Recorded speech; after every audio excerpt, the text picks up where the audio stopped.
Allow me to introduce myself. I am the last sane sports fan. I am a genius by trade. I just knew too much. Does that make me crazy? Does that make me crazy? Does that make me crazy?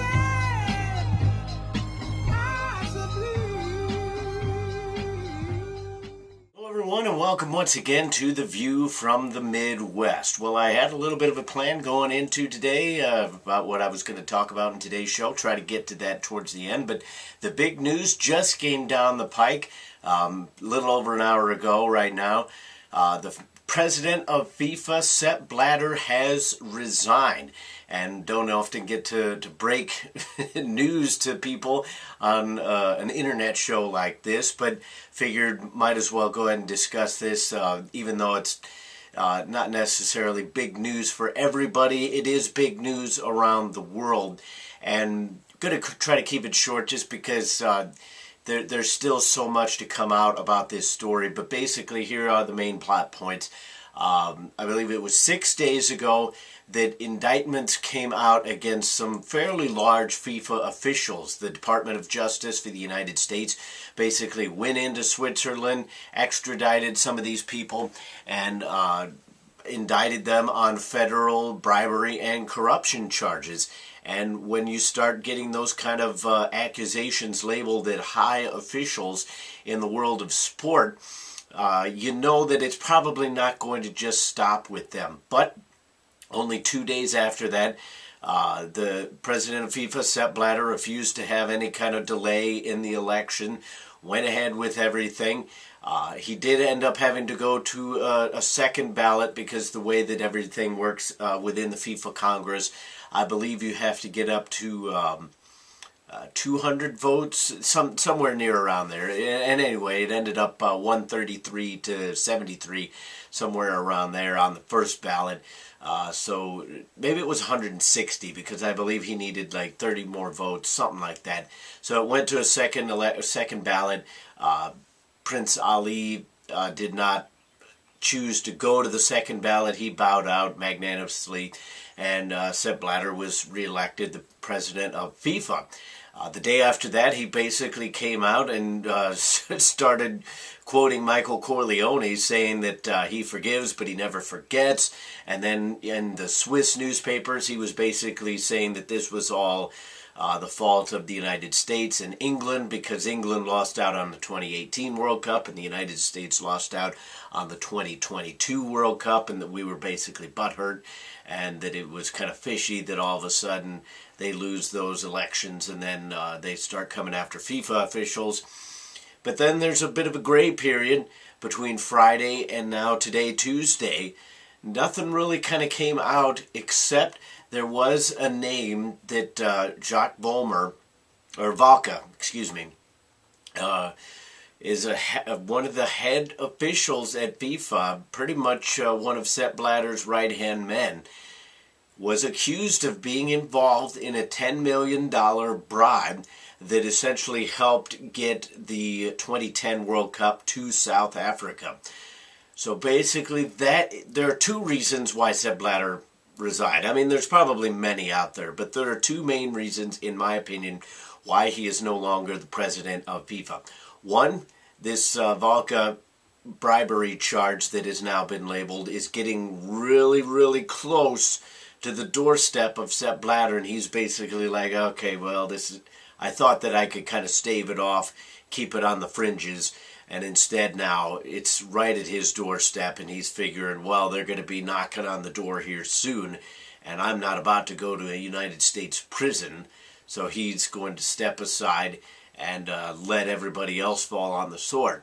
The second reason, and this could be both, but one of the other reasons could be that behind the scenes, the sponsors of FIFA and the World Cup and the sport in general finally stepped up and basically said, hey, we're going to pull your funding unless changes are made and this person is not in power anymore. Visa was very vocal about changes needed to be made at FIFA. Nike has kind of gotten involved in this, even though they're somewhat involved on the other side, as there are questionable events going on about their involvement in Brazilian soccer. But I think it's basically those two things. When it boils down to its simplest form, I mean, there's millions of questions that are going to be raised, why he chose now, why he didn't feel he could keep this off for a little while and just kind of let the public sentiment die down. And as I said, this situation really raises just as many questions as it gives answers, if not 10 times more questions than it does give answers. But I still think it's good for the sport.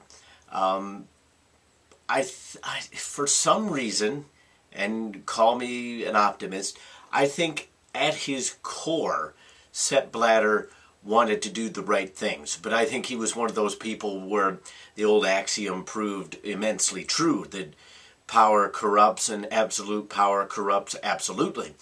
And I think that's basically what happened to him. I think that he did want to aid the so-called third world countries and lesser federations and help bring them up. But the ways that he went about it were very self-serving. And as I said in my last video dealing with this when he was reelected, the man is the consummate politician. He will kiss babies, he will shake hands, he will say what he needs to say.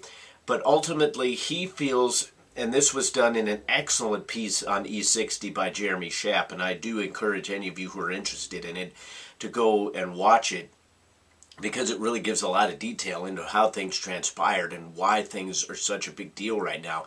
Basically, even though, I mean, the head of FIFA is always going to be a big position within the sport, but this man feels that he is on the same level with President Obama and Vladimir Putin and Prime Minister of England and the kings and queens of countries. He honestly feels that he is on the same level as world leaders, and basically he enjoyed his position because he felt it gave him a position to where those leaders had to come to him and basically kiss some butt in order to get soccer dollars, in order to get tournaments in their countries, all that kind of stuff. And as I said, it really was a great piece by Jeremy Schaap on ESPN. Really kind of gave you an inner working on how people view him, even people that have worked with him. And as I said, there's no way that this man just all of a sudden comes to his senses and says, oh, well, yes, me stepping down is what is good for the sport. No, he was forced out some way. Either somebody behind the scenes said, hey, they're getting awfully close, perhaps it's better if you step away. But let's not look at this as some gracious gesture on the part of Sepp Blatter. Basically, he is going to still be around for quite a while. It'll be at least 4 months, because that is what is written in the FIFA charter, that that is the minimum amount of time that you have to allow before an emergency election. I believe they'll push that back to probably at least 6 months, due to the fact that they want enough time for whoever is chosen to run to have enough time to campaign, all that kind of stuff, get the kind of votes that they need to sustain their leadership. So then that brings up the question, who is going to run? They showed a few names on ESPN, the betting favorites. Vegas, obviously, you can bet on everything and anything. They already have a list of names out. Basically, I don't remember all of them. The top 3 were what Shaka Hislop of ESPN FC said were the most likely. The top name on that I do know is Michel Platini, French former great for their national team and in international football, and currently the president of UEFA, the Union of European Football Associations. But I don't have anything to base this on other than hearsay and just a personal gut feeling. I don't want it to be Michel Platini. I have a feeling that it would just be swapping one side of the coin for the other. I don't think that he would usher in any great changes. I just think that he would be kind of Sepp Blatter light. I don't think he would be as corrupt as Blatter allowed FIFA to become, but I don't think he would necessarily want to usher in any kind of changes that would be beneficial to the sport. I don't have a problem with somebody from the European side coming in on it. I really don't think the president of FIFA has enough control over everything to where Europe would just get all the tournaments and be the main focus of everything. I don't think that would happen.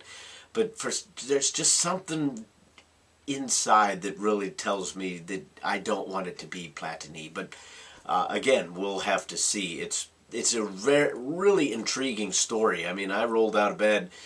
They were calling for a press conference at FIFA. I figured, oh, it's just another Sepp Blatter thing saying, oh, we're coming after you and blah, blah, blah. And the thing that interests me most now going forward, other than obviously who is the president and will any further corruption charges be filed, how does this affect any potential U.S. World Cup? Because on the one hand, Sepp Blatter wanted a World Cup in the United States. He pushed for it to be in 2022. Then all the money was exchanged and gifts were handed out, blah, blah, blah, and it ended up going to Qatar. Then Blatter had been coming out and saying that he would very much like to have a United States World Cup in 2026. So that boded well for the U.S.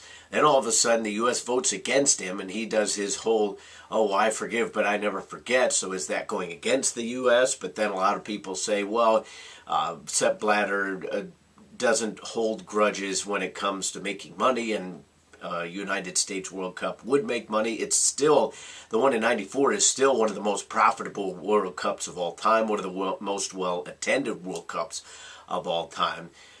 Back when soccer still wasn't very big in the United States as well, so you have to take that into consideration. But a 2026 World Cup in the United States would be great. Obviously, we would like to have it before 2030 or after, but the politics of all this are so strange and so just kind of in their own atmosphere that it's going to be an interesting few weeks to months to years to see how all of this transpires. That is the view from the Midwest. We'll get to our other topic that I discussed tomorrow. What are your views on the situation? Do you think that any meaningful change will come of this, or is it just going to be one corrupt leader gone, the next one steps into his place? Comment, rate, and subscribe. If you're on YouTube, give us a thumbs up. If you're watching on Facebook, share it around, and we will keep these videos on rolling. But until the next time, I'll see you then. I remember